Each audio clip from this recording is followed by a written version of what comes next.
అండి, ఎందుకు మాట్లాడట్లేదు? అలాగే మీరు మొన్న చూస్తే అసలు లడ్డూలో కల్తీ జరగకపోయినా వీళ్ళు చెప్పిన అబద్ధాన్ని వీళ్ళ కూటమి ప్రభుత్వంలో ఉన్న బీజేపీ మాధవీలత గారు వందే భారత్ ఎక్స్ప్రెస్లో భజన్ చేసుకుంటూ వచ్చి ఎన్ని రకాలుగా మాట్లాడిందో మనం చూసాం. నిజంగా మీకు దేవుడి మీద భక్తుంటే, భక్తుల మీద ప్రేమ అభిమానం ఉంటే ఈరోజు 6 మంది ఎవరి వల్ల అయితే చనిపోయారో ఈ ప్రభుత్వాన్ని నిలదీయండి.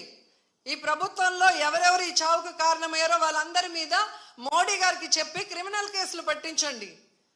అంతేగాని ఈరోజు మీరు పూసుకొని మీరు చేస్తే మాత్రం అది కరెక్టు, వేరే వాళ్ళు చేస్తే తప్పు అన్నట్టుగా దొంగ మాటలు చెప్తూ ఎవరి మీద మా దుమ్మెత్తి పోయాలనుకుంటే ప్రజలు అన్నీ గమనిస్తున్నారు.